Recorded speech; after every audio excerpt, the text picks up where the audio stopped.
देखिए, आज की इस स्पिरिचुअल क्लास में आपका बहुत-बहुत स्वागत है। और हम आज का एक आध्यात्मिक अनुभव है जो मुझे प्राप्त हुआ है आज, वो मैं बता देता हूँ।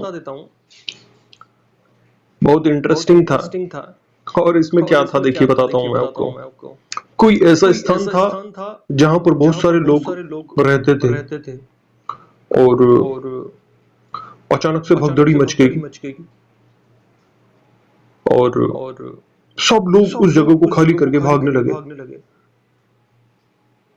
और उस बिल्डिंग से जब सब लोग बाहर आए तो मैंने पूछा क्या हुआ।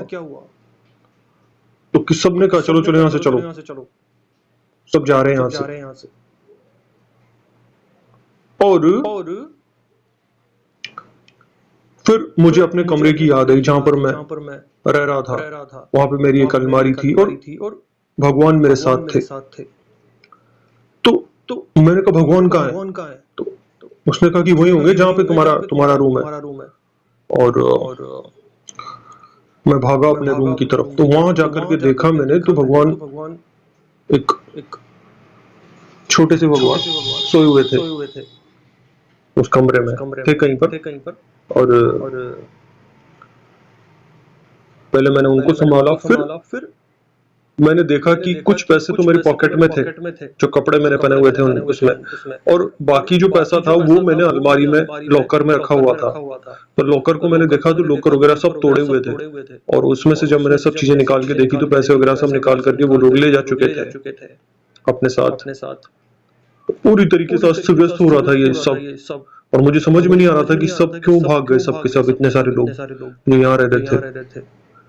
और मैं ये सब चेक कर ही रहा था इतने में, फिर उस बिल्डिंग से जब मैंने बाहर निकलने की कोशिश की तो मैंने सोचा मैं कहाँ जाऊंगा, इससे तो अच्छा है कि मैं यहीं रुक जाता हूँ। और ऐसा कह रहे थे कि कोई रेडिएशन वगैरह है वो फैल जाएगा और उससे खतरा है। पता नहीं क्या था, पूरा एरिया उससे प्रभावित हो जाएगा, इस तरह की कोई बात थी। तो मैंने कहा कम से कम यहाँ रहने को तो मिलेगा, तो मैं वहीं रुक गया उसी रूम में। और भगवान को गोद में उठा लिया। फिर मैंने देखा कि कुछ लोग अंदर आ गए, लोकल, वहां के आसपास के लोकल लोग, और वो ढूंढते हुए मेरे पास तक पहुंच गए। और मुझे पता था कि ये लोग, तो मैं थोड़ा सा डर गया और उनको समझाने की कोशिश करने लगा कि ऐसा है वैसा है, पता नहीं क्या कह रहा था मैं। फिर इतने में उनके जो वहां के जो लीडर थे वो भी आ गए और वो सब मुझे अपने साथ लेकर के चले गए। इस प्रकार का दृश्य था। और बहुत ही ज्यादा, मतलब एक होता है ना फिल्मों में जैसे दृश्य होते हैं, उस तरह का दृश्य था ये। और इसी तरह के अगर दृश्य हम देखें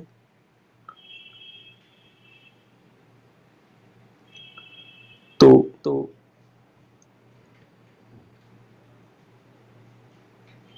बहुत सारी बातें हैं जो फिर हम कभी डिस्कस करेंगे। इस दृश्य से मिलती जुलती बहुत सारी बातें हैं। और किताब में देख लेते हैं आज क्या लिखा हुआ है।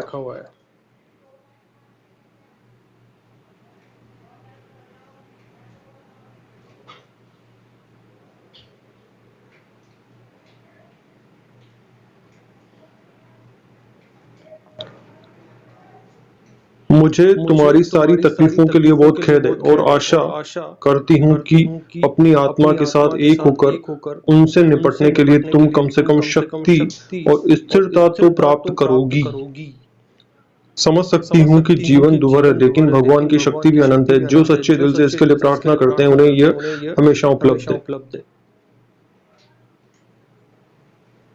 बहुत प्यारी नन्ही बच्ची, किसी को लिखा था मदर ने। और किसी पत्र का उत्तर दिया था, उसमें ऐसा लिखा हुआ था।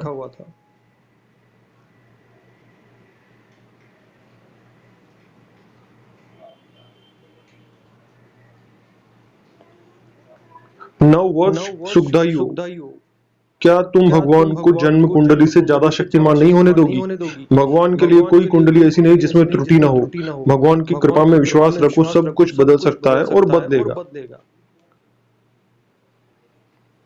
जो कठिनाइयां आती हैं वे हमारे लिए चुनौतियां और परीक्षाएं हैं, और यदि उनका सामना उचित साहस के साथ करें तो वह पहले से अधिक बलवान और आध्यात्मिक रूप से शुद्धतर और महत्तर बनकर निकलेगा।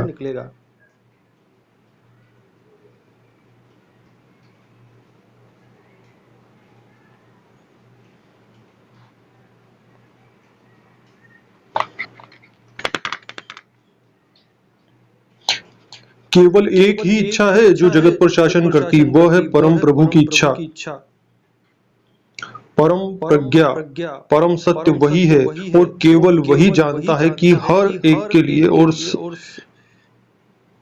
सबके लिए सचमुच क्या अच्छा है। शायद उसे इसमें समझदारी नहीं लगती कि तुम्हें वह सब कुछ चमत्कारपूर्ण ढंग से सहसा ही दे दे, जिसे पाने में संसार भर के साधु संतों को लंबा जीवन बिताना पड़ता है। मैं मोक्ष की बात कर रही हूँ। यदि तुम्हें चटपट सब मिल जाता तो मुझे खुशी होती। बस मैं इतना ही कह सकती हूँ, लेकिन निश्चित रूप से वो ज्यादा अच्छी तरह जानता है। फिर भी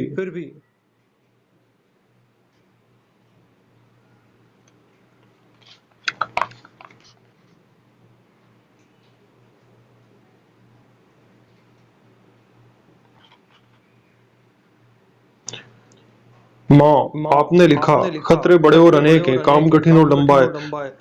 आप सब कुछ कर सकती हैं, मैं जानती हूँ। आप असंभव को संभव बना सकती हैं। कठिनाइयां जो भी हों, आप उन्हें हल्का कर सकती हैं। जो मैं कर सकती हूँ वह है, जिन लोगों में पूर्ण श्रद्धा है उनकी इसी जन्म में आत्म साक्षात्कार करने में मदद करना, जिसमें अन्यथा सैकड़ों जन्म लग जाते। ये लिखा हुआ है। तो आध्यात्मिक गुरु यही कर सकते हैं, आत्म साक्षात्कार में सहायता कर सकते हैं।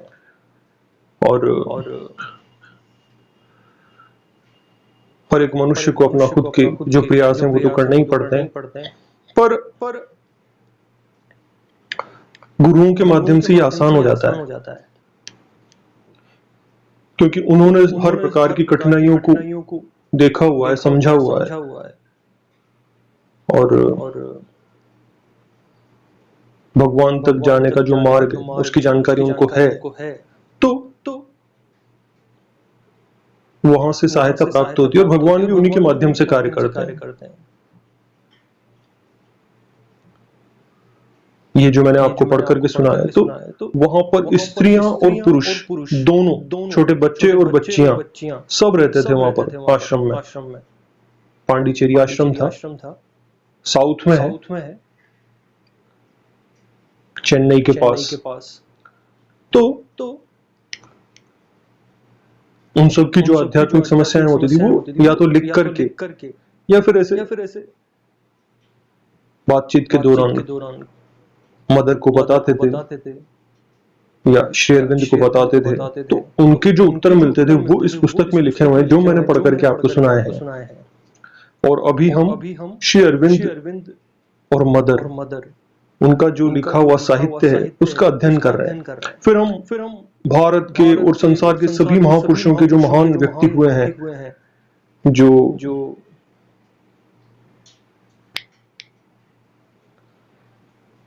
दार्शनिक हुए हैं,